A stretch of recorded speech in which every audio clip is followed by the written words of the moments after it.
Hello friends, स्वागत है आप सभी का आपके अपने YouTube channel your history guide पर। तो फ्रेंड्स, आज के इस वीडियो में हम सभी एसएससी एमटीएस के पेपर का एनालिसिस करने जा रहे हैं। आज के इस वीडियो में हम सभी 1 अक्टूबर से लेकर 1 अक्टूबर से लेकर 26 अक्टूबर तक एसएससी एमटीएस में जितनी भी शिफ्टें हुई हैं उन सभी शिफ्टों का आज इस वीडियो में हम सभी एनालिसिस करने जा रहे हैं।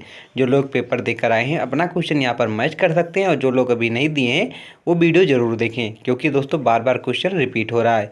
चलिए पढ़ना शुरू करते हैं। पहला क्वेश्चन देखते हैं, भारत का राष्ट्रीय पशु क्या है। दोस्तों क्वेश्चन ये नहीं पूछा गया था भारत का राष्ट्रीय पशु क्या है, बल्कि घुमाकर यह पूछा गया था कि भारत का जो राष्ट्रीय पशु बाघ है वो किसका प्रतीक है, ये पूछा गया था। तो भारत का राष्ट्रीय पशु क्या है, तो राइट आंसर क्या है, बाघ है। चलिए देखते हैं आखिर ये प्रतीक किसका है जो क्वेश्चन पूछा गया था। तो दोस्तों क्या है, भारत को राष्ट्रीय बाघ को भारत का राष्ट्रीय पशु माना जाता है, जो ताकत किसका है, ताकत और शक्ति का प्रतीक है। इसे आप याद रखिएगा, यह क्वेश्चन पूछा गया था। बाघ किसका प्रतीक है जो भारत का राष्ट्रीय पशु बनाया गया है, ताकत और शक्ति का है। आगे देखते हैं, गांधी जी का असहमति का पहला आंदोलन कौन सा था। तो राइट आंसर इसका क्या होगा दोस्तों, ऑप्शन सी जो है चंपारण का जो आंदोलन था वह असहयोग आंदोलन का पहला आंदोलन था। इसमें जो नील की खेती का विरोध करने वाले किसानों का गांधी जी ने समर्थन किया था और असहयोग आंदोलन शुरू किया था। कहाँ पर, सबसे पहले चंपारण में। यह कब शुरू हुआ था, तो यह 1917 में हुआ था, जहां गांधी जी ने किसानों के हक के लिए संघर्ष किया था। आगे देखते हैं, किस ग्रह को लाल ग्रह कहा जाता है। किस ग्रह को लाल ग्रह कहा जाता है, तो राइट आंसर क्या है, मंगल ग्रह को। किसको, मंगल ग्रह को लाल ग्रह कहा जाता है। मंगल ग्रह की सतह पर लौह ऑक्साइड की उच्च मात्रा के कारण इसे लाल ग्रह कहा जाता है। इसे आप जरूर याद करिएगा कि जो मंगल ग्रह पर है उसके जो दोस्तों सतह है उस पर लौह ऑक्साइड अधिक मात्रा में पाई जाती है, जिसके कारण इसे लाल ग्रह कहा जाता है। आगे देखते हैं, भारत में स्वतंत्रता दिवस कब मनाया जाता है। भारत में स्वतंत्रता दिवस कब मनाया जाता है, तो राइट आंसर क्या है, 15 अगस्त को। कब मनाया जाता है, 15 अगस्त को मनाया जाता है। भारत ने 15 अगस्त 1947 को ब्रिटिश राज से स्वतंत्रता प्राप्त की थी, इसलिए 15 अगस्त को स्वतंत्रता दिवस मनाया जाता है। राजधानी दिल्ली का गठन कब हुआ था। राजधानी दिल्ली का गठन कब हुआ था, 1911 में, 1947 में, 1950 में, 1980 में। तो राइट आंसर क्या है, 1911 ईस्वी में। दिल्ली को 1911 में ब्रिटिश सरकार द्वारा भारत की राजधानी घोषित किया गया था। आगे देखते हैं, महात्मा गांधी ने कौन सी बुक लिखी थी। महात्मा गांधी ने कौन सी बुक लिखी थी, तो राइट आंसर क्या है, मेरे प्रयोग। इन्होंने क्या लिखी, मेरे प्रयोग। यह गांधी जी की आत्मकथा है जिसमें इन्होंने अपने विचारों और संघर्षों को साझा किया है। या नहीं दोस्तों कि इन्होंने और कोई बुक नहीं लिखी है, लेकिन ऑप्शन में जो है दोस्तों उसमें इनका ऑप्शन जो हमारा दोस्तों बी बिल्कुल राइट है, मेरे प्रयोग ऑप्शन में दिया है, इसलिए यह ऑप्शन सही होगा। भारत का पहला उपग्रह कौन सा था। भारत का पहला उपग्रह कौन सा था, तो राइट आंसर क्या है, आर्यभट्ट। आर्यभट्ट जो है भारत का पहला उपग्रह था। यह 1975 में लॉन्च किया गया था, ये भी आप याद रखिएगा। कौन सी नदी गंगा की सबसे बड़ी सहायक नदी है। कौन सी नदी गंगा की सबसे बड़ी सहायक नदी है। दोस्तों अगर बात कर लें सबसे बड़ी सहायक नदी तो घाघरा होगी, लेकिन अगर बात कर लें सबसे लंबी सहायक नदी कौन सी है, तो यमुना नदी होगी। ये भी आप याद रखिएगा। गंगा नदी कहाँ से निकलती है, गंगोत्री से निकलती है। इसकी लंबाई कितनी है, 2525। कितनी, 2525। भारत की सबसे बड़ी नदी कौन सी है, गंगा है। इसकी लंबाई 2525 किलोमीटर है, ये भी आप याद रखिएगा। आगे देखते हैं, किस स्वतंत्रता सेनानी को लौह पुरुष कहा जाता है। किस स्वतंत्रता सेनानी को लौह पुरुष कहा जाता है, तो राइट आंसर ऑप्शन सी होगा, सरदार वल्लभ भाई पटेल को जो है लौह पुरुष कहा जाता है।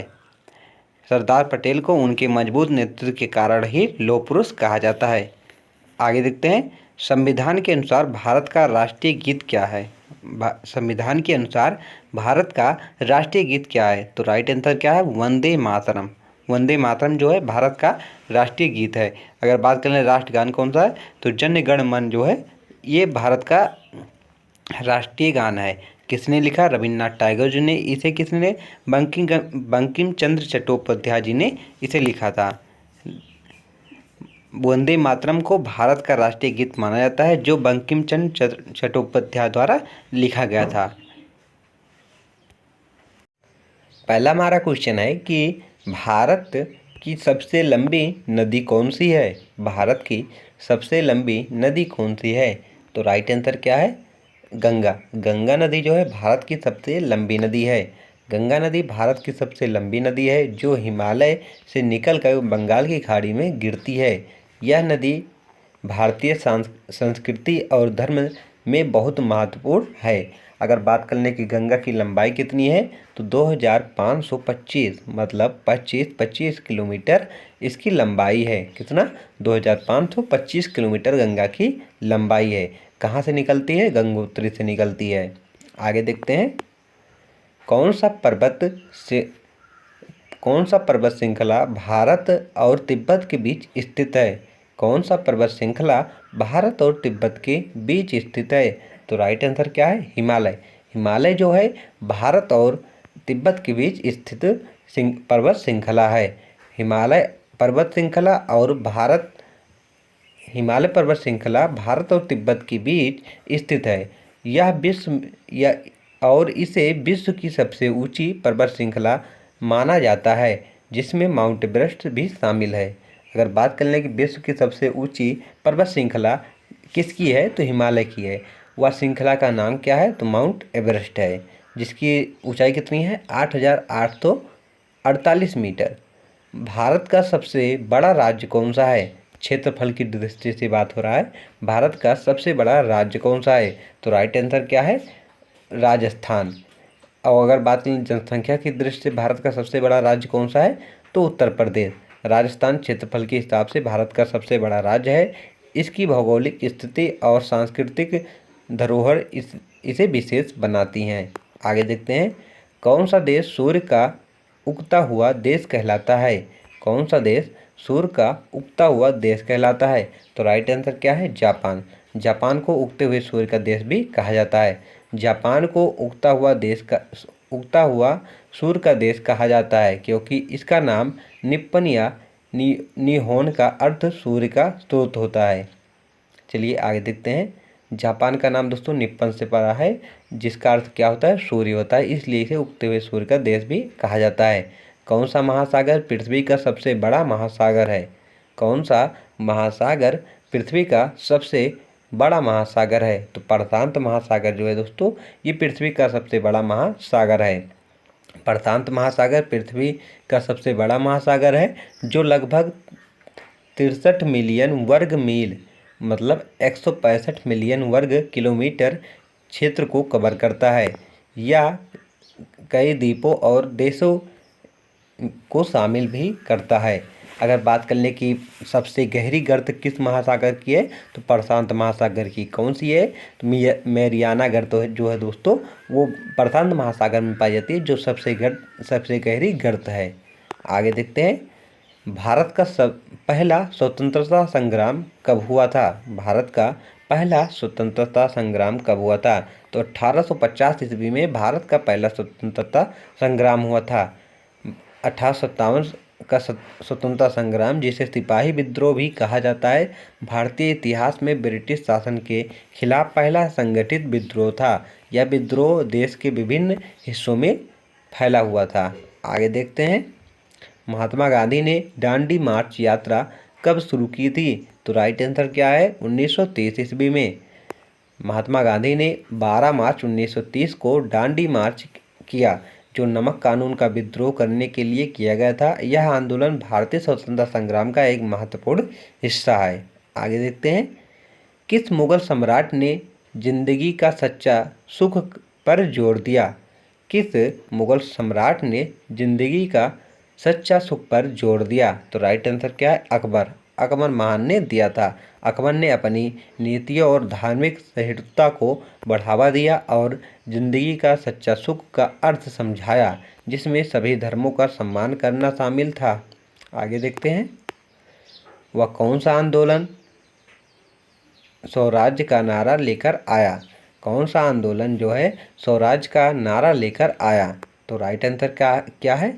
असहयोग आंदोलन जो था वो स्वराज्य का नारा लेकर आया था। इसमें दोस्तों क्या था, गांधी जी ने कहा था कि आप ब्रिटिश जो सरकार है उसका कोई भी सामान यूज नहीं करोगे, जिसके कारण उसका लॉस हो, उस सरकार का लॉस होगा और वो हमारे भारत को छोड़कर चले जाएंगे।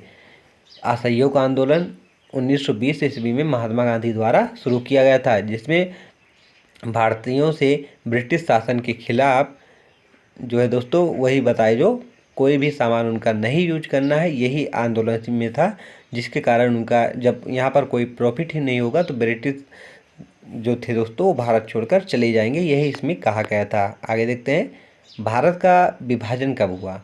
भारत का विभाजन कब हुआ? तो राइट आंसर क्या है? 1947। इससे पहले दोस्तों भारत से म्यांमार अलग हो चुका था, लेकिन जब भारत से पाकिस्तान अलग हुआ तो ज़्यादा इसे दोस्तों दुख की बात कह सकते हैं, ज़्यादा भारत को क्षति पहुंची थी। भारत का विभाजन 15 मार्च 1947 को हुआ, जिसके परिणाम स्वरूप भारत और पाकिस्तान दो स्वतंत्र राष्ट्र बने। यह विभाजन सांप्रदायिक तनाव और राजनीतिक असहमति का परिणाम था। किसका परिणाम था? ये इम्पोर्टेंट है, यहाँ से आप सभी याद करिएगा। यह विभाजन सांप्रदायिक तनाव और राजनीतिक असहमति का परिणाम था। ये आपसे सीधे पूछा जा सकता था, आखिर पाकिस्तान और हिंदुस्तान का बंटवारा क्यों हुआ? भारत के राष्ट्रपति का कार्यकाल कितने वर्ष होता है? भारत के राष्ट्रपति का कार्यकाल कितने वर्ष होता है? तो राइट आंसर क्या है? 5 वर्ष। कितना होता है? 5 वर्ष होता है। और राष्ट्रपति को अगर बात कर लें शपथ कौन दिलाता है, तो सुप्रीम कोर्ट के मुख्य न्यायाधीश जो होते हैं वो शपथ दिलाते हैं। 60 में इनकी शपथ का वर्णन किया गया है। 61 में महाभियोग का वर्णन किया गया, अनुच्छेद 61 में। 61 में क्या होगा, अगर राष्ट्रपति जो है संविधान के अनुकूल कार्य नहीं करेंगे तो उनके खिलाफ महाभियोग लाकर उन्हें उनके पद से हटाया जा सकता है। ऐसा दोस्तों अभी तक कोई हमारे देश के राष्ट्रपति नहीं हुए जो दोस्तों महाभियोग के द्वारा हटाए गए हों। भारत के राष्ट्रपति का कार्यकाल 5 वर्ष होता है। वे पुनः चुनाव में भाग ले सकते हैं। ऐसा नहीं है कि एक बार राष्ट्रपति बन जाए तो दोबारा राष्ट्रपति नहीं बन सकते हैं। आज तक केवल दोस्तों भारत में डॉक्टर राजेंद्र प्रसाद जी हैं जो 2 बार लगातार राष्ट्रपति बने हैं, और कोई ऐसा व्यक्ति नहीं हुआ है जो 2 बार राष्ट्रपति भारत में बना हो। आगे देखते हैं, भारतीय संविधान में कुल कितने अनुच्छेद हैं? भारतीय संविधान में कुल कितने अनुच्छेद हैं? वैसे तो दोस्तों 395 लोग सब बताते हैं, लेकिन अगर बात कर लें कि संशोधन के अनुसार कितने हो गए हैं, तो संशोधन के अनुसार दोस्तों 448 हो गए हैं। मुख्य रूप से दोस्तों अभी आपसे कुल लिखित में 395 मिलेगा, लेकिन अगर पूछा जाए संशोधन के अनुसार बताएं कितने अनुच्छेद हो गए हैं, तो 448 हो गए हैं। भारतीय संविधान में मौजूदा समय में 448 अनुच्छेद हैं जो विभिन्न विषयों पर नियम और कानून निर्धारित करते हैं। आगे देखते हैं, किस विधेयक को राष्ट्रपति द्वारा अनुमोदन के लिए भेजा जाता है? किस विधेयक को राष्ट्रपति द्वारा अनुमोदन के लिए भेजा जाता है? तो सभी विधेयक भेज सकते हैं राष्ट्रपति जी। आगे देखते हैं, सभी विधेयक चाहे वो लोकसभा में पास हुए हों या राज्यसभा में अंततः राष्ट्रपति द्वारा अनुमोदन के लिए भेजे जाते हैं। राष्ट्रपति विधेयक को मंजूर या स्वीकार या वापस कर सकते हैं। चलिए आगे देखते हैं,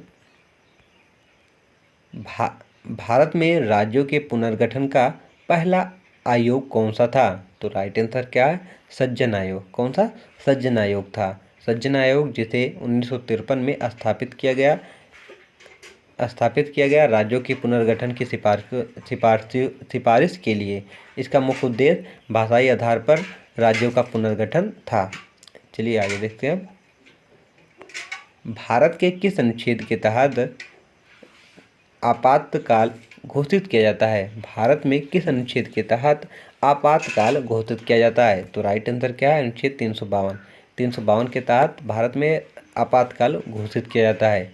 अनुच्छेद 352 के तहत राष्ट्रपति आपातकाल की स्थिति में देश में कानून और व्यवस्था बनाए रखने के लिए आपातकाल की घोषणा करते हैं। क्वेश्चन, उत्तराखंड उच्च न्यायालय की पहली महिला न्यायाधीश कौन बनी? उत्तराखंड उच्च न्यायालय की पहली महिला न्यायाधीश कौन बनी? तो राइट आंसर क्या है? न्यायमूर्ति रितु बहारी। कौन बनी है? न्यायमूर्ति रितु बहारी जी जो है उत्तराखंड उच्च न्यायालय की पहली न्यायाधीश बनी है। चलिए आगे देखते हैं, अब भारत का जनसंख्या घनत्व कितना है? भारत का जनसंख्या घनत्व कितना है? तो राइट आंसर क्या है? 382 व्यक्ति प्रति वर्ग किलोमीटर। कितना है?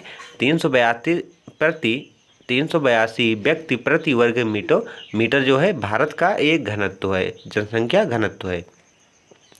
नुब्रा और श्योक नदी किसकी सहायक नदियां हैं? नुब्रा और श्योक नदी किसकी सहायक नदियां हैं? तो राइट आंसर क्या है? सिंधु नदी की। किसकी है? सिंधु नदी की दोस्तों जो है ये नुब्रा और श्योक नदी जो है सहायक नदियां हैं। और सिंधु नदी को दोस्तों पाकिस्तान की राष्ट्रीय नदी भी कहते हैं, ये भी आप याद रखिएगा। और सिंधु समझौता भारत और जो है पाकिस्तान के बीच ही हुआ था। और किसने कराया था? तो विश्व बैंक ने कराया था। चलिए आगे देखते हैं। तिहान ए दसेन किस देश का त्यौहार है? तिहान ए दसेन किस देश का त्यौहार है?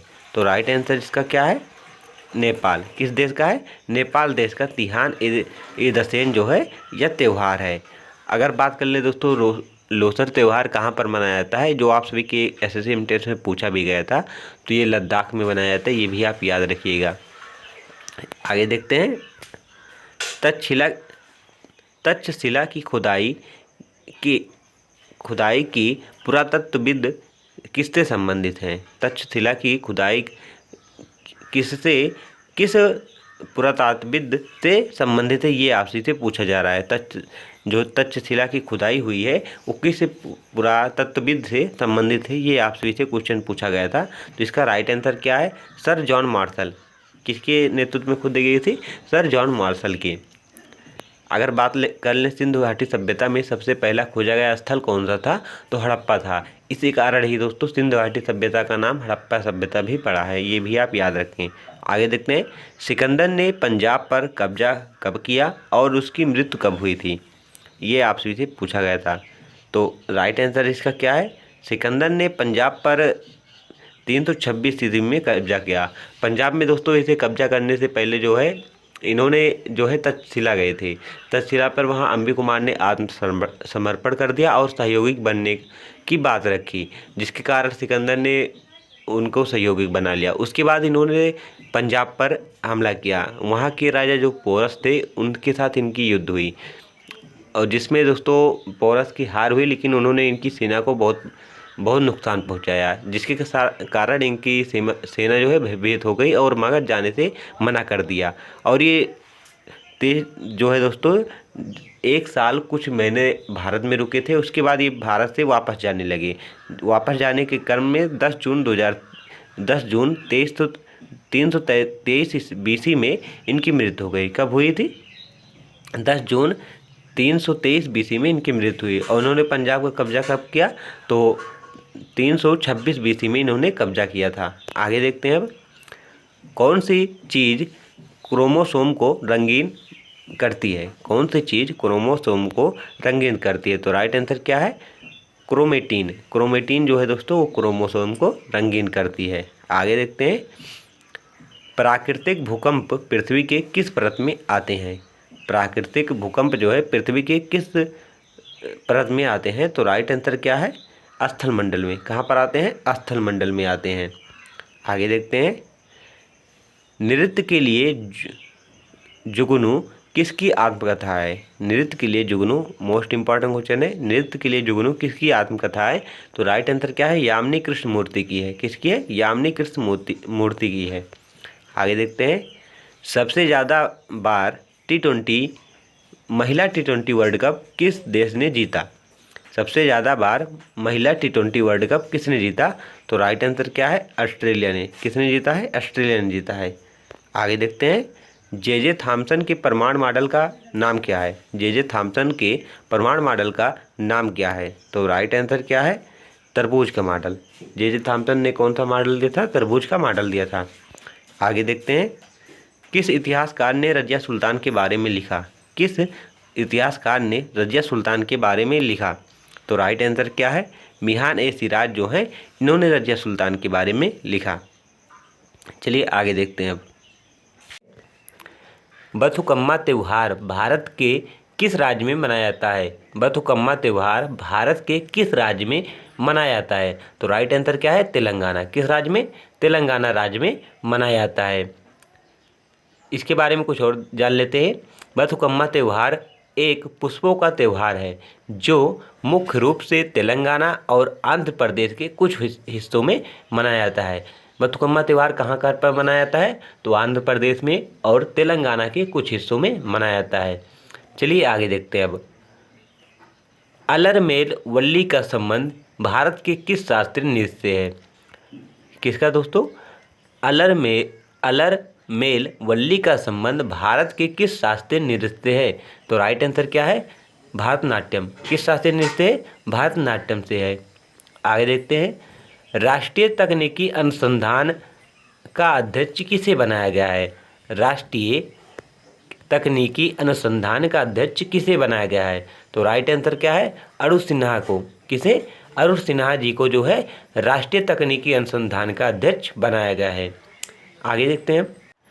अगला क्वेश्चन हमारा है, कृषि और पशुपालन का संगठन कौन से अनुच्छेद में वर्णित है? कृषि और पशुपालन का संबंध कौन से अनुच्छेद में वर्णित है?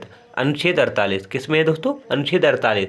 और प्रस्तावना का भाग है दोस्तों, ये भी आप याद रखिएगा। राष्ट्रीय हरित हाइड्रोजन मिशन कब तक बढ़ाया गया है? राष्ट्रीय हरित हाइड्रोजन मिशन कब तक बढ़ाया गया है, ये आपसे से पूछा जा रहा है। तो राइट आंसर क्या है? 2030 तक। कब तक बढ़ाया गया है? 2030 तक राष्ट्रीय हरित हाइड्रोजन मिशन को बढ़ाया गया है। आगे देखते हैं। 2011 की जनगणना के अनुसार केरल की जनसंख्या वृद्धि दर कितने प्रतिशत थी? मतलब पूछा जा रहा है कि 2011 की जनगणना के अनुसार केरल में कितने परसेंट जनसंख्या वृद्धि हुई थी? तो राइट आंसर क्या है? 4.91%, 4.91% दोस्तों यहाँ पर वृद्धि दर हुई थी। और केरल की अगर बात कर लें साक्षरता दर कितनी है, तो यहाँ पर साक्षरता दर जो है दोस्तों वो 94% है। कितना? 94% दोस्तों जो है यहाँ पर साक्षरता दर है। आगे देखते हैं। अगर वहीं बात कर लें कि वह केंद्र शासित प्रदेश कौन सा जहाँ पर जनसंख्या वृद्धि सबसे अधिक हुई थी, वह कौन सा केंद्र शासित प्रदेश है जहाँ पर जनसंख्या घनत्व सबसे अधिक है? अगर यह पूछा जाए तो आपका राइट आंसर दिल्ली होगा। और सबसे कम जनसंख्या घनत्व किस केंद्र शासित प्रदेश में था? तो लक्षद्वीप में है। ये भी आप याद रखिएगा। अंडे का रंग सफ़ेद क्यों होता है? ये आपसे से पूछा गया था। अंडे का रंग सफ़ेद क्यों होता है? तो अंडे में उपस्थित प्रोटीन और पानी के कारण ही दोस्तों अंडे का रंग जो है सफ़ेद होता है। आगे देखते हैं। अल्कोहल और ब्रेड में क्या मिलाया जाता है? अल्कोहल और ब्रेड में क्या मिलाया जाता है, ये आपसे से पूछा गया था। तो राइट आंसर क्या है? ईस्ट। क्या मिलाया जाता है? ईस्ट मिलाया जाता है। चलिए आगे देखते हैं। अब भारतीय उपद्वीप में बगीचे में बना पहला मकबरा कौन सा था? भारतीय उपद्वीप में बगीचे में बना पहला मकबरा कौन सा था? तो हुमायूं का मकबरा था। कौन बनवाया था? तो इनकी पत्नी ने बनवाया था। कहाँ पर है ये? तो दिल्ली में स्थित है। ये भी आप याद रखिएगा। आगे देखते हैं। भारत में महिला एशिया ओडीआई कप की मेजबानी कब की गई थी? भारत में महिला एशिया ओडीआई कप की मेजबानी कब की गई थी? तो इसका राइट आंसर क्या है? 2006 में। कब की गई थी? 2006 में की गई थी। भारत ने पहली बार महिला क्रिकेट वर्ल्ड कप की मेजबानी कब की थी? भारत ने पहली बार महिला क्रिकेट वर्ल्ड कप की मेजबानी कब की थी? तो इसका राइट आंसर क्या है? 1978 ईस्वी में। कब की थी? 1978 ईस्वी में की थी। भारत की महिलाओं ने सर्वप्रथम 1978 में जो है महिला क्रिकेट वर्ल्ड कप में हिस्सा लिया था। और पहली बार कहाँ पर हुआ था? भारत में हुआ था। आगे देखते हैं। मंत्र किस में शामिल होते हैं? मंत्र जो है किस में शामिल होते हैं? पुराणों में, वेदों में। तो राइट आंसर क्या है? वेदों में शामिल होते हैं। और सबसे पुराना वेद कौन सा है? ऋग्वेद है। इसमें कितने सूक्त हैं? 10-28 इसमें सूक्त हैं। और भाग कितने हैं दोस्तों? तो 10 भाग हैं। पहला और 9वां भाग दोस्तों, 10वां भाग जो है सबसे बाद में जोड़ा गया। ये भी आप याद रखिएगा। रानी की वाव कहाँ पर स्थित है? रानी की वाव कहाँ पर स्थित है, ये आपसे इसे पूछा गया था। तो राइट आंसर क्या है? गुजरात में स्थित है। कहाँ पर? गुजरात में स्थित है। आगे देखते हैं। एम ए चिदम्बरम स्टेडियम कहाँ पर स्थित है? M.A. चिदम्बरम स्टेडियम कहाँ पर स्थित है? तो राइट आंसर इसका क्या है? तमिलनाडु। कहाँ पर स्थित है? तमिलनाडु में। 2011 की जनगणना के अनुसार भारत के कितने लोग कृषि से संबंधित हैं? 2011 की जनगणना के अनुसार भारत के कितने लोग जो हैं कृषि से संबंधित हैं? तो राइट आंसर क्या है? 54.6%, 54.6% दोस्तों जो लोग हैं वो कृषि से संबंधित हैं।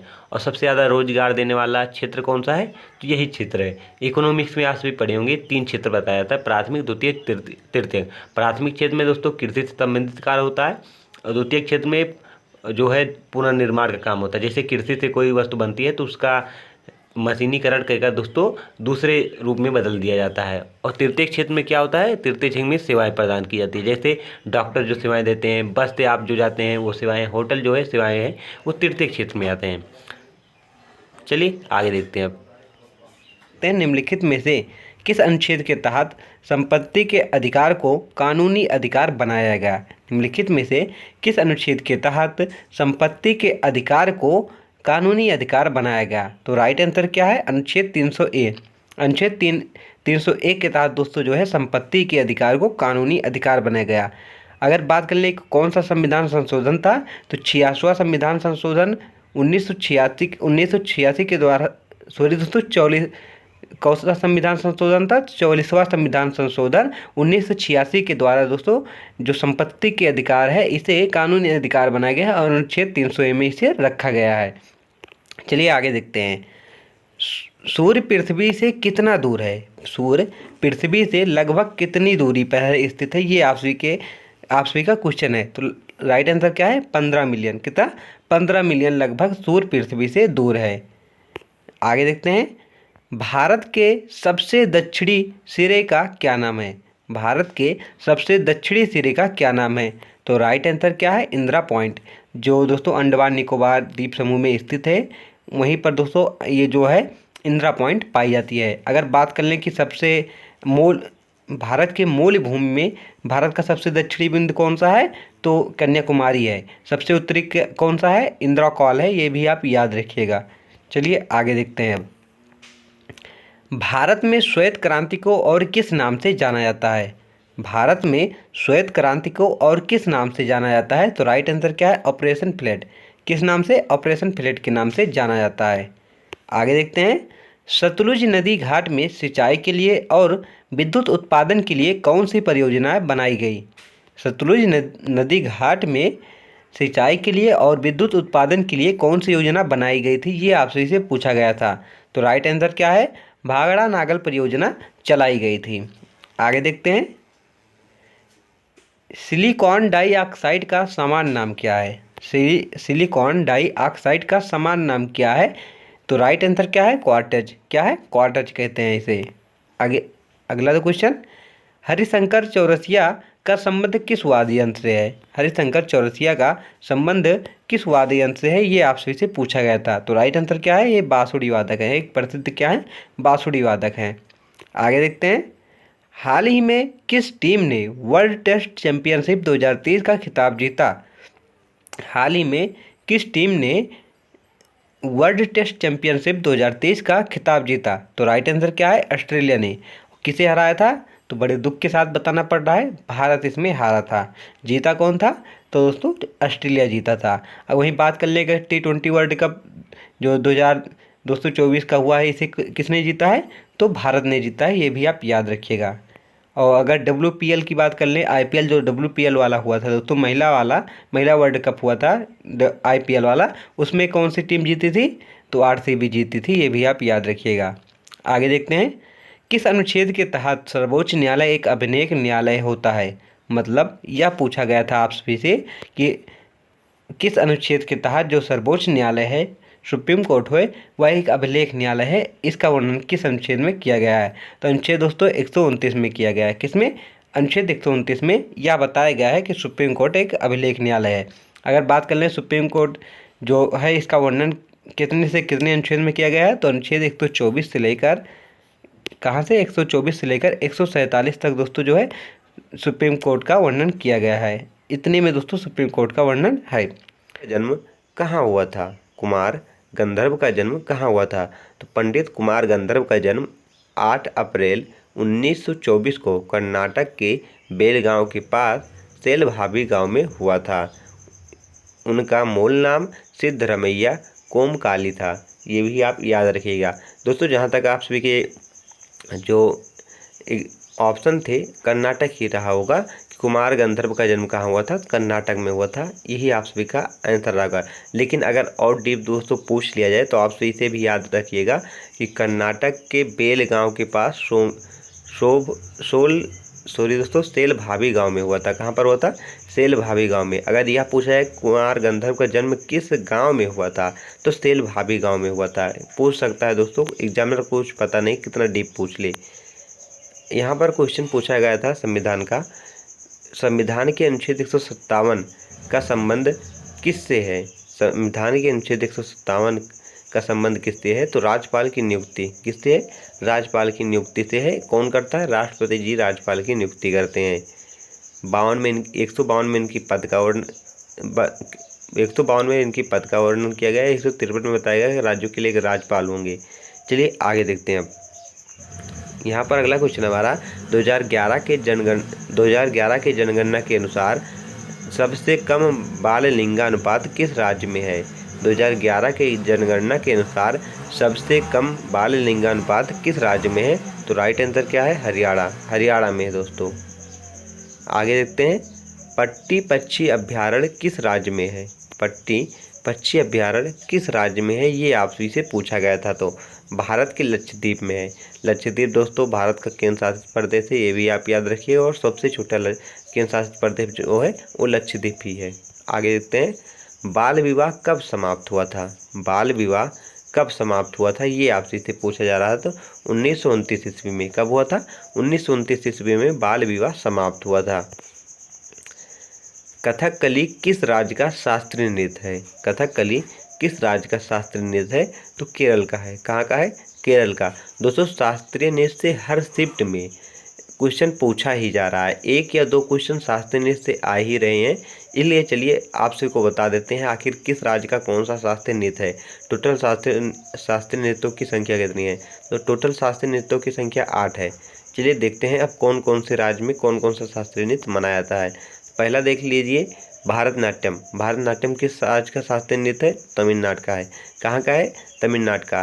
भारत जी ट्रिक से याद कर लें ताकि आप सभी भूलें ना। भारत जी जो थे वो राम से क्या करने गए थे? मिलन करने गए थे। भरत जी जो हैं वो श्री राम जी से क्या करने गए थे? तो मिलन करने गए थे। बीच का रूट वर्ड पकड़िए तो भरत मिलन। तो भारतनाट्यम कहाँ का हो गया? तमिलनाडु। भारतनाट्यम कहाँ का हो गया? तमिलनाडु का है हो गया। और उत्तर प्रदेश कथक कहाँ का है? उत्तर प्रदेश। उत्तर प्रदेश वाले क्या नहीं करते? ये कभी थकते नहीं। उत्तर प्रदेश वाले क्या नहीं होते? कभी थकते नहीं। तो कथक उत्तर प्रदेश, कथक उत्तर प्रदेश, इस प्रकार आप याद रखिएगा। उसके बाद मोहिनीअट्टम कहाँ का है? केरल का है। मोहिनीअट्टम कहाँ का है? केरल का। मोहिनीअट्टम केरल। कुचिपुड़ी, कच्ची पूड़ी देखकर अंधा भी बता देता कि आप यह पूरी कैसी है? कच्ची है। तो कुची आंध्र प्रदेश को अंधे से ले दीजिए। कच्ची पूड़ी देखकर कौन बता देता है? अंधा भी बता देता है यह पूड़ी कैसी है? कच्ची है। तो कुचिपुड़ी कहाँ का हो गया? आंध्र प्रदेश का हो गया। चलिए आगे देखते हैं अब। कथकली, कथकली कहाँ का? केरल। मोहिनीअट्टम और केरल, कथकली कहाँ का है? केरल का। दो शास्त्रीय नृत्य किस राज्य में है? केरल में है। कौन कौन से? मोहिनीअट्टम और कौन सा दोस्तों? कथकली कहाँ का है? केरल का। मणिपुरी, मणिपुरी कहाँ का है? मणिपुर का है। सिंपल है। उड़ीसी उड़ीसा का है। सत्रिया असम का है। एक बार फिर से रिवाइज कर लीजिए, इसे जरूर याद करके जाइए, यहाँ से क्वेश्चन पूछा ही जा रहा है। भारतनाट्यम कहाँ का है? तमिलनाडु का है। कथक कहाँ का? उत्तर प्रदेश का है। मोहिनीअट्टम कहाँ का है? केरल का है। कुचिपुड़ी कहाँ का? आंध्र प्रदेश का है। कथकली कहाँ का है? केरल का है। मणिपुरी कहाँ का है? मणिपुर का है। उड़ीसी कहाँ का है? उड़ीसा का है। और सत्रिया कहाँ का है? असम का है। चलिए आगे देखते हैं अब। जम्मू कश्मीर के इतिहास के बारे में किस कवि ने लिखा था? जम्मू कश्मीर के इतिहास के बारे में किस कवि ने लिखा था? तो कल्हड़। किसने लिखा था? कल्हड़। राजतरंगी में दोस्तों इन्होंने जम्मू कश्मीर के बारे में लिखा था। हिमाचल प्रदेश के हिडिंबा मंदिर में कौन सा उत्सव मनाया जाता है? हिमाचल प्रदेश के हिडिंबा मंदिर हिडिंबा देवी के मंदिर में कौन सा महोत्सव मनाया जाता है? तो राइट आंसर क्या है? डुंगरी महोत्सव। कौन सा? डुंगरी महोत्सव मनाया जाता है। सुनील छेत्री ने किस वर्ष हैट्रिक लगाया था? सुनील छेत्री ने किस वर्ष हैट्रिक लगाया था? तो राइट आंसर है 2018 में। कब लगाया था दोस्तों? 2018 में लगाया था। शोभना नारायण को किस नृत्य के लिए पद्मश्री पुरस्कार मिला था? शोभना नारायण को किस नृत्य के लिए पद्मश्री पुरस्कार मिला था? तो राइट आंसर क्या है? कथक। देख सकते हैं दोस्तों, 2 क्वेश्चन आ चुका है आपसे का केवल शास्त्रीय नृत्य से।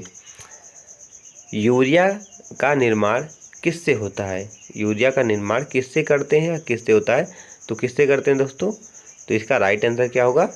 Ammonia nitrate. अमोनिया नाइट्रेट से यूरिया का निर्माण करते हैं, ये भी आप याद रखिएगा। कौन से कारण से मिट्टी बनती है? किस कारण से मिट्टी बनती है, ये आपसे पूछा जा रहा है। तो अपक्षय।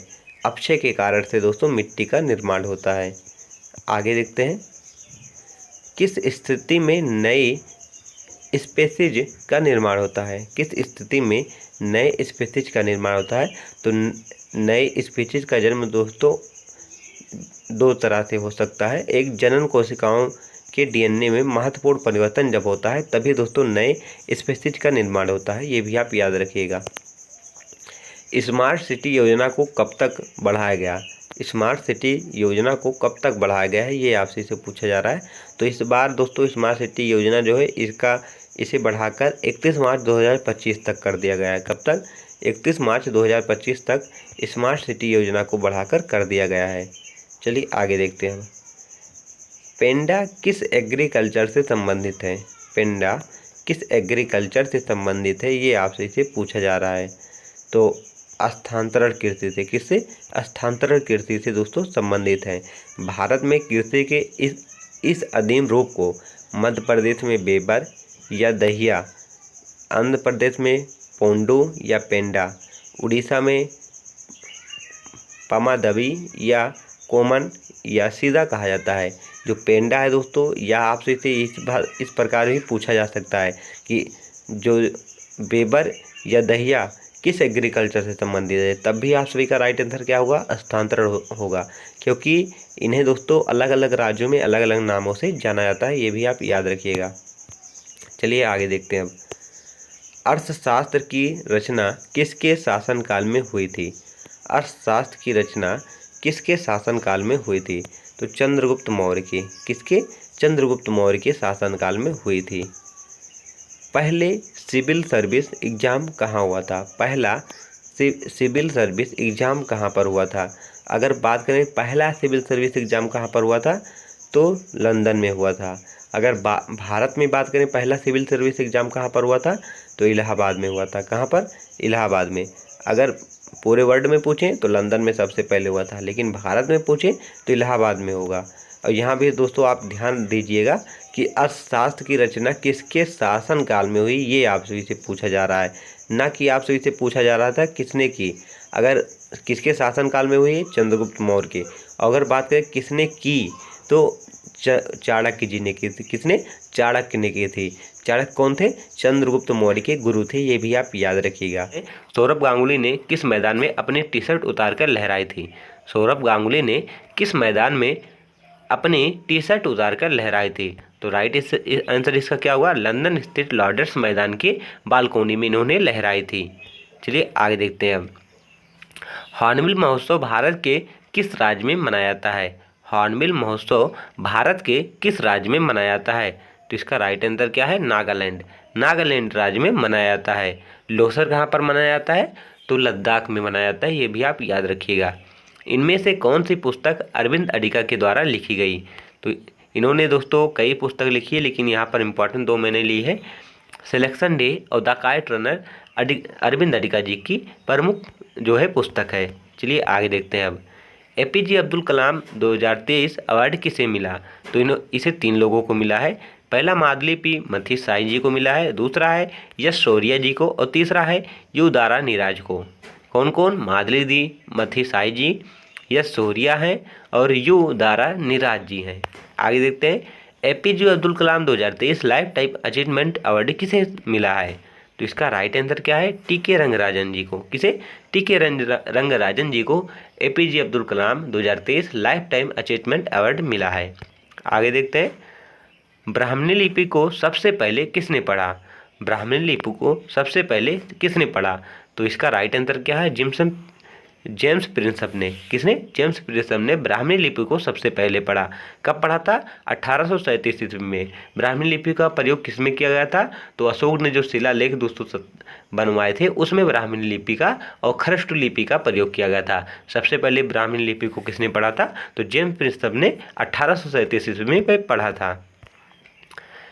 घोड़े मोदनी किस राज्य का लोक नृत्य है? घोड़े मोदनी किस राज्य का लोक नृत्य है? तो गोवा का है। कहाँ का है? गोवा का है। आगे देखते हैं, साजन मिश्रा और राजन मिश्रा किस घराने से संबंधित हैं? साजन मिश्रा और राजन मिश्रा किस घराने से संबंधित हैं? तो राइट आंसर क्या है? बनारस घराने से। किससे है?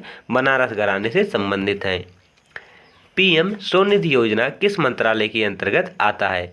पीएम स्वनिधि योजना किस मंत्रालय के अंतर्गत आता है? आवास और शहरी मंत्रालय के अंतर्गत दोस्तों पीएम स्वनिधि योजना आता है। आगे देखते हैं, व्यस्त मताधिकार की उम्र सीमा क्या है? व्यस्त मताधिकार की उम्र सीमा क्या है? 18 वर्ष है। कितनी है? 18 वर्ष है, ये भी आप याद रखिएगा। आगे देखते हैं, बाबर किस सूफी संत का समर्थक था? तो इसका राइट आंसर क्या है? ख्वाजा अहरार का। किसका? ख्वाजा अहरार का बाबर जो समर्थक था। मुगल वंश की नींव किसने रखी थी? तो बाबर ने रखी थी। दोस्तों मुगल वंश की नींव रखने से पहले बाबर ने किससे युद्ध किया था? तो इब्राहिम लोदी और बाबर के बीच पानीपत का युद्ध हुआ था, जिसमें इब्राहिम लोदी की हार हुई थी और बाबर की जीत हुई थी, जिसके बाद दोस्तों बाबर ने मुगल वंश की नींव रखी थी। वह कौन सा शासक था जिसकी मृत्यु युद्ध भूमि में हुई थी? तो इब्राहिम लोदी थी पहला वह शासक था जिसकी मृत्यु युद्ध भूमि में हुई थी। लॉर्ड बॉबेल के बाद भारत का वायसराय कौन बना? लॉर्ड बॉबेल के बाद भारत का वायसराय कौन बना था? तो लॉर्ड माउंटबेटन। आगे देखते हैं, छिपकली का खून कैसा होता है? छिपकली का खून कैसा होता है? तो ठंडा होता है। कैसा होता है? ठंडा होता है। बीडरफोर्ड का आकार कैसा होता है? बीडरफोर्ड का आकार कैसा होता है? समचतुर्भुज होता है। कैसा? समचतुर्भुजकार होता है। स्वच्छ भारत मिशन किस स्वतंत्रता सेनानी के जन्मदिन पर शुरू किया गया? तो राइट आंसर इसका क्या है? महात्मा गांधी जी के जन्मदिन पर। कब शुरू किया गया था? तो 2 अक्टूबर 2014 को स्वच्छ भारत मिशन अभियान शुरू किया गया था। आगे देखते हैं, हिमालय की कंचनजंगा चोटी की ऊंचाई कितनी है? तो इसका राइट आंसर क्या है? 8,598 मीटर ऊंचाई है इसकी।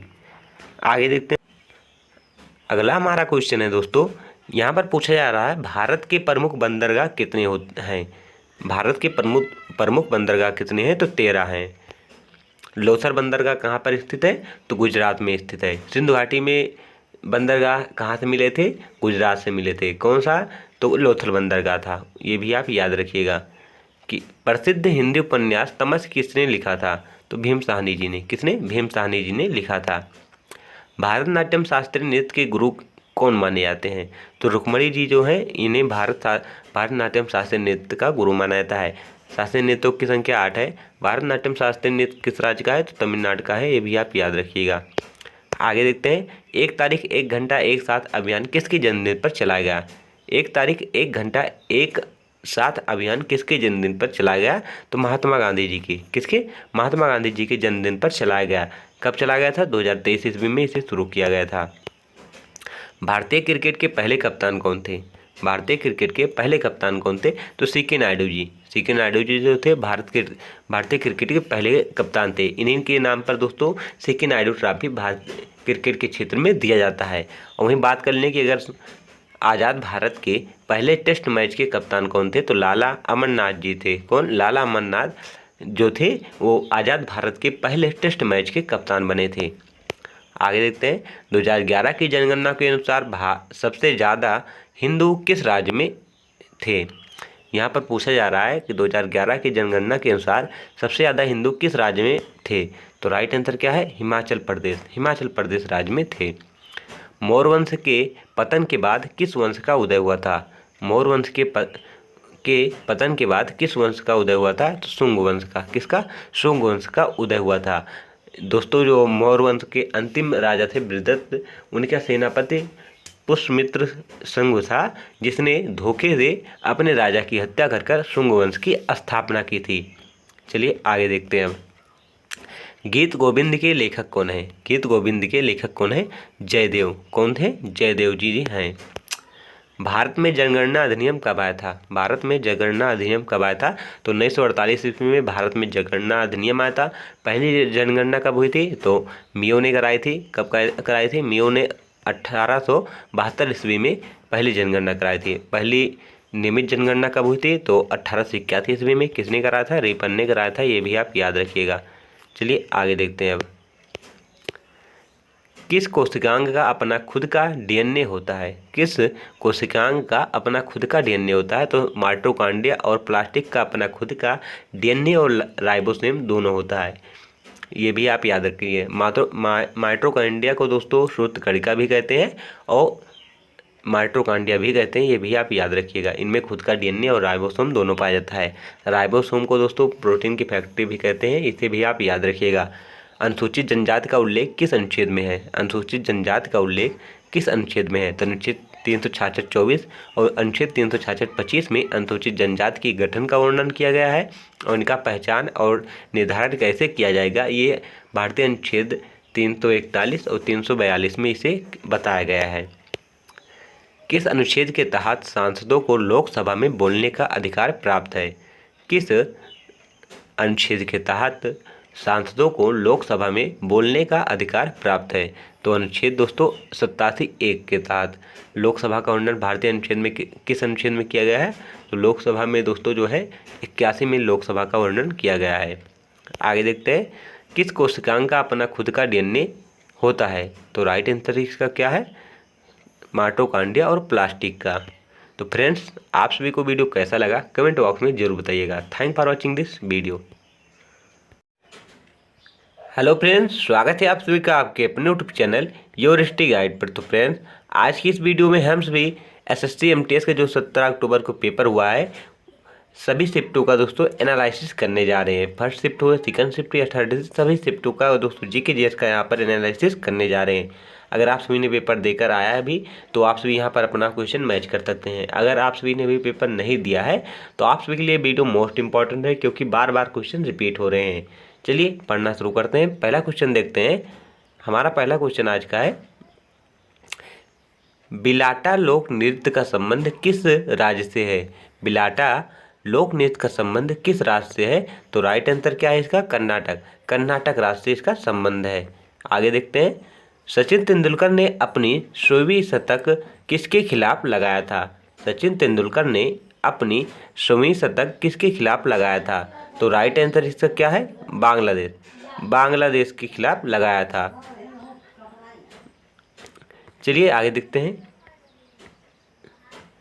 सचिन तेंदुलकर ने अपना 100वां अंतर्राष्ट्रीय शतक बांग्लादेश के खिलाफ लगाया था। यह शतक उन्होंने 12 मार्च 2012 को एशिया कप के दौरान मीरपुर के शेर ए बंगला नेशनल स्टेडियम में लगाया था। ये भी पूछा जा सकता है आप सभी से कि सचिन तेंदुलकर ने कहाँ लगाया था? तो मीरपुर के शेर ए बंगला नेशनल स्टेडियम में इन्होंने लगाया था। आगे देखते हैं। मोजार्ट ऑफ मद्रास किसे कहा जाता है? मोजार्ट ऑफ मद्रास किसे कहा जाता है? तो इसका राइट आंसर क्या है?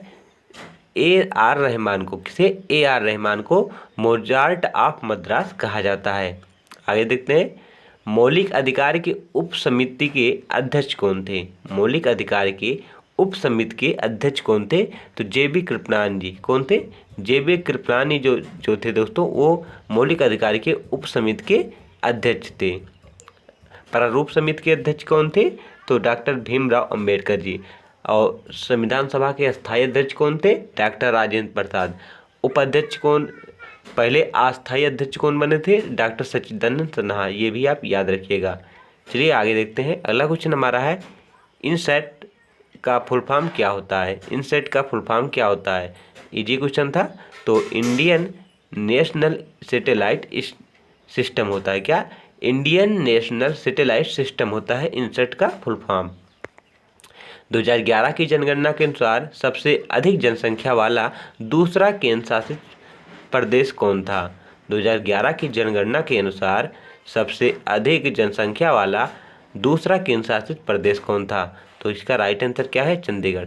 चंडीगढ़ जो था दोस्तों सबसे अधिक जनसंख्या वाला दूसरा केंद्र शासित प्रदेश था। अगर पहला केंद्र शासित प्रदेश पूछा जाए सबसे अधिक जनसंख्या वाला दिल्ली था। और सबसे कम जनसंख्या किस केंद्र शासित प्रदेश में? तो लक्षद्वीप में है, ये भी आप याद रखिएगा। चलिए आगे देखते हैं। पुरंदर की संधि के दौरान शिवाजी ने कितने किले मुगलों को दिए थे? पुरंदर की संधि के दौरान शिवाजी ने कितने किले मुगलों को दिए थे? तो इसका राइट आंसर क्या है? 23 किले। कितने किले दिए थे? 23 किले दिए थे। पुरंदर की संधि कब हुई थी? 1665 ईस्वी में हुई थी, ये भी आप याद रखिएगा। कांग्रेस का पहला अधिवेशन कहाँ हुआ था? कांग्रेस का पहला अधिवेशन कहाँ पर हुआ था? तो बॉम्बे में। कहाँ पर? बॉम्बे में हुआ था। और कब हुआ था? 1885 ईस्वी में। कांग्रेस का अधिवेशन, कांग्रेस की स्थापना किसने की थी? तो ए.ओ. होम ने की थी, ये भी आप याद रखिएगा। अनब्रेकेबल किसकी आत्मकथा है? अनब्रेकेबल किसकी आत्मकथा है? तो भारतीय मुक्केबाज मेरी कॉम की है। किसकी? मेरी कॉम की। मेरी कॉम क्या है? भारतीय मुक्केबाज है। इनकी आत्मकथा है अनब्रेकेबल। आगे देखते हैं। 40 अगला क्वेश्चन हमारा है, सेल्सियस और फ़ारेनहाइट किस तापमान पर बराबर होते हैं? सेल्सियस और फ़ारेनहाइट किस तापमान पर बराबर होते हैं? तो राइट आंसर है -40 डिग्री सेल्सियस पर। कितने? -40 डिग्री सेल्सियस पर जो है सेल्सियस और फ़ारेनहाइट के ताप बराबर होते हैं। अगला क्वेश्चन हमारा है, लेटेलाइट मिट्टी में किसकी अधिकता होती है? लेटेलाइट मिट्टी में किसकी अधिकता होती है? तो इसका राइट आंसर है एल्यूमिनियम, आयरन और चूना की। आप सभी को जो ऑप्शन में मिलेगा आप उसे टिक करेंगे। लेटेलाइट मिट्टी में एल्यूमिनियम की भी अधिकता पाई जाती है, आयरन की भी पाई जाती है और चूने की भी अधिकता पाई जाती है। अगला हमारा क्वेश्चन है, जून 2022 में महाराष्ट्र के उप मुख्यमंत्री कौन थे? यहाँ पर ऊपर नहीं होगा दोस्तों, उप होगा। क्या होगा? उप होगा। जून 2022 में महाराष्ट्र के उप मुख्यमंत्री कौन थे? तो इसका राइट आंसर क्या है? देवेंद्र। कौन थे? देवेंद्र जी थे जो 2022 में महाराष्ट्र के उप मुख्यमंत्री बने थे। 1983 वर्ल्ड कप के भारतीय कप्तान कौन थे? 1983 वर्ल्ड कप के भारतीय कप्तान कौन थे? तो राइट आंसर क्या है? कपिल देव। भारत ने पहला वर्ल्ड कप कब जीता था? तो 1983 में ही जीता था। किसे हराया था? वेस्ट इंडीज को हराया था, जो लगातार 2 बार विश्व कप जीतती जा रही थी। भारत ने उसे हराकर पहला वर्ल्ड कप अपने नाम 1983 ईस्वी में किया था, जिसके कप्तान कपिल देव जी थे, ये भी आप याद रखिएगा। मुसलमानों का गमों का त्यौहार किसे कहते हैं? मुसलमानों के गमों का त्यौहार किसे कहते हैं? तो इसका राइट आंसर क्या है? मुहर्रम। मुहर्रम जो है दोस्तों ये मुसलमानों का गमों का त्यौहार कहा जाता है। मुहर्रम मुसलमानों का एक प्रमुख त्यौहार है। इसे एक शहादत का त्यौहार भी कहते हैं, ये भी आप याद रखिएगा। आगे देखते हैं, गीता चंद्र किस शास्त्रीय नृत्य से संबंधित हैं? गीता चंद्र किस शास्त्रीय नृत्य से संबंधित है? तो राइट आंसर इसका क्या है? भारतनाट्यम। भारतनाट्यम शास्त्रीय नृत्य से संबंधित गीता चंद्र जी हैं। भारतनाट्यम किस राज्य का शास्त्रीय नृत्य है? तमिलनाडु का है, ये भी आप याद रखें। आगे देखते हैं, ओलंपिक में स्विमिंग पूल की लंबाई कितनी होती है? ओलंपिक में स्विमिंग पूल की लंबाई कितनी होती है? तो इसका राइट आंसर क्या है? 50 मीटर। ओलंपिक में स्विमिंग पूल की लंबाई 50 मीटर होती है, ये भी आप याद रखें। बंगाल विभाजन के समय वहाँ का वायसराय कौन था? बंगाल विभाजन के समय वहाँ का वायसराय कौन था? तो लॉर्ड कर्जन था। कौन था? लॉर्ड कर्जन था। बंगाल विभाजन कब हुआ था? तो 1905 ईस्वी में हुआ था, ये भी आप याद रखें। आगे देखते हैं, लोकसभा सदस्यों की योग्यता किस अनुच्छेद में वर्णित है? लोकसभा के अध्यक्षों की योग्यता किस अनुच्छेद में वर्णित है? तो अनुच्छेद 84 में। किसमें? अनुच्छेद 84 में लोकसभा के सदस्यों का वर्णन किया गया है। अगर बात करें कि राज्यसभा का वर्णन किस में है, तो दोस्तों अगर राज्यसभा की बात करें तो अगर दोस्तों एक ट्रिक आप याद करें, सरला। क्या? यहाँ से आप सभी को क्लियर हो जाएगा। सरला, सरला से दोस्तों क्या है, 79 में संसद का वर्णन किया गया है, 80 में राज्यसभा का वर्णन किया गया है और 81 में लोकसभा का वर्णन किया गया है। यहाँ से आप इसे याद कर सकते हैं। सरला से 79 में संसद का वर्णन, 80 में राज्यसभा का वर्णन और 81 में लोकसभा का वर्णन किया गया है। ये भी आप याद रखिएगा। आगे देखते हैं, देवदास उपन्यास के लेखक कौन है? देवदास उपन्यास के लेखक कौन है? तो शरद चंद्र चट्टोपाध्याय जी जो हैं देवदास उपन्यास के लेखक हैं। आगे देखते हैं, रघुवर दास किस राज्य के राज्यपाल हैं? रघुवर दास किस राज्य के राज्यपाल हैं? तो उड़ीसा राज्य के। दोस्तों अक्सर हर शिफ्ट में पूछा जा रहा है, जो नए गवर्नर और नए सीएम नियुक्त हुए हैं उन्हें आप जरूर याद कर जाइएगा, क्योंकि हर शिफ्ट में अक्सर पूछा ही जा रहा है। अगर आप सभी ने वो वीडियो नहीं देखा तो हमारे चैनल पर जाना, वहाँ पर आप सबको मिल जाएगा। चलिए आगे देखते हैं, जेमिनी का उल्लेख निम्न में से किस में किया गया है? जेमिनी का उल्लेख निम्न में से किस में किया गया है? तो पुराण में किया गया है। कहाँ पर? पुराणों में जेमिनी का उल्लेख किया गया है। धग्गे खान का संबंध किस संगीत घराने से है? धग्गे खान का संबंध किस संगीत घराने से है? तो राइट आंसर क्या है? आगरा घराने से। किससे है? आगरा घराने से धग्गे खान का संबंध है। आगे देखते हैं, सिनकोना वृक्ष कहाँ पाए जाते हैं? सिनकोना वृक्ष जो है कहाँ पर पाए जाते हैं? तो उष्णकटिबंधीय सदाबहार वन में पाए जाते हैं। चलिए आगे देखते हैं। तो फ्रेंड्स आज के लिए बस इतना ही। आप सभी को वीडियो कैसा लगा कमेंट बॉक्स में ज़रूर बताइएगा, और ये भी बताइएगा कि आपका पेपर कब है, ताकि आप सभी के लिए इम्पोर्टेंट क्वेश्चन हम आप सभी के लिए ला सकें। Thank for watching this video.